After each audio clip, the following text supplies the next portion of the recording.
Hello there. I would like to present my author, who is the highly respected Black Brazilian activist, author, and academic whose name is Cuti. Now, Cuti has more than 25 books to his name. However, none of them have been published in English yet. And, that makes me think, well, I believe that any English-speaking person would be appreciative of the chance to read or to listen to his work. In 2021, my friend Fayed Gibriano and I translated a set of Cuti's short stories and a sketch. And now we're enthusiastic for a team to form to continue these efforts. This first short story that I will share with you is from Cuti's most recent book, PUPILA e PRETA, and it was published in 2020. So, obrigada, gente. Espero que curtam a leitura. E obrigada, Translators Aloud. The short story is called Mão Boba, and our working title in English is It Slipped.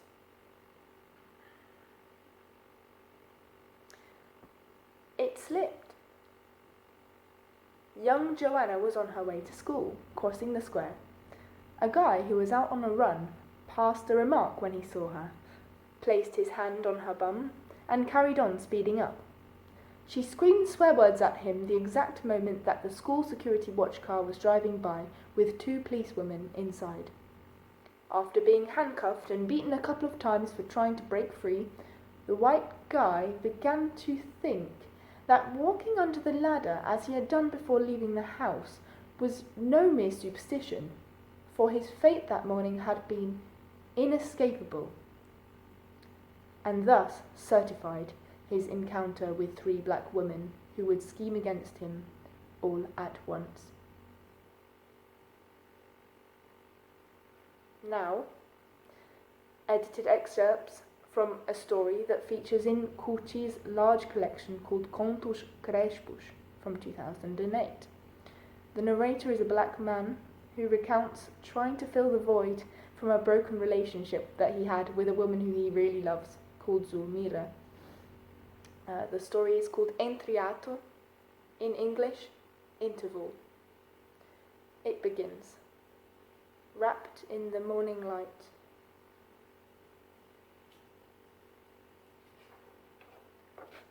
your goodbye was left on my doorstep. And that leaves him wallowing completely, fixed contortedly in my irreconcilable loss. I had only one desire left in me, and that was the desire for blood, loads of it, tepid and alive, to free me from a rejection so hollow and rough. The story continues. But it was smothered by the light. I heard your absence, turning the key in the lock. She hit the switch, and everything was bright. And pressed up against the doorframe, there she was, taking me in. Blonde, she had always been a blonde. Her clothes were plum mauve, her eyes the colour of moss. An ironic line crossed her thin lips. Eventually she made a great big smile with a full mouth of gold teeth, rotten entirely, threw her bags on the floor and said, I'm back, and this time I'm here to stay. I lowered my eyes. Her brown painted nails contrasted the paleness of her hands, feet, and legs that rippled with blue veins. Vaguely rounded hips, a tiny thin waist, no bust whatsoever. Her profile was quasi-one-dimensional, bum flat as a pancake.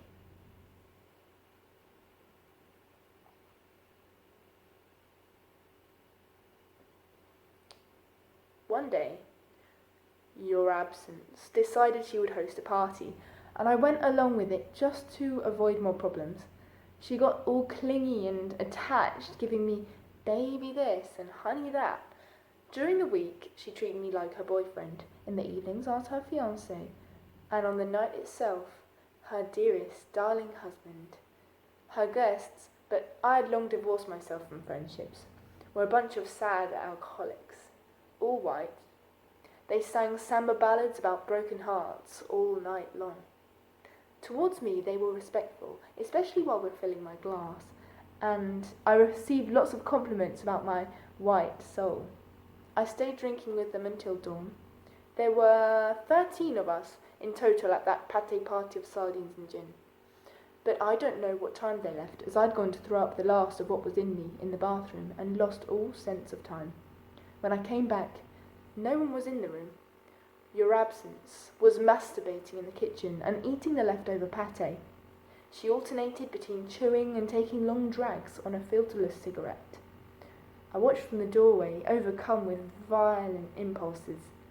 She took no notice, continuing to rub, gobble and puff, and reached her orgasm with a great big moan. An empty bottle of gin that was by the sink smashed.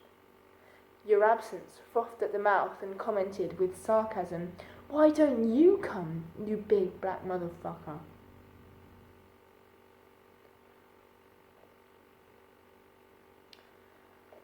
I went to find her to see if we could work out a way to be more tolerant with one another. I propped myself up near the door. A shadow was moving about. So I took a step closer and the belt held your absence around the neck and she hung from the top of the shower. She was naked, entirely purple, her tongue inflamed floppy and her eyes ogling. As I went to touch her, the doorbell rang. Nauseating, someone was opening the latch. In my panic, I ran towards the door. It was you.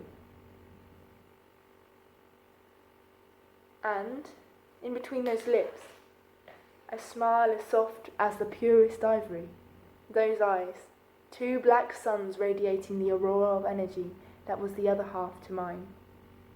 Your violet blossom complexion, jacaranda, cradled in the curly, nocturnal halo of your hair. It was the vision of my inner peace. We embraced. Eternal fusion. The corpse rotted in the bathroom that very same night. All that remained were ashes. As they broke, I swept them up and used them as fertilizer for the samambaya plant that you brought.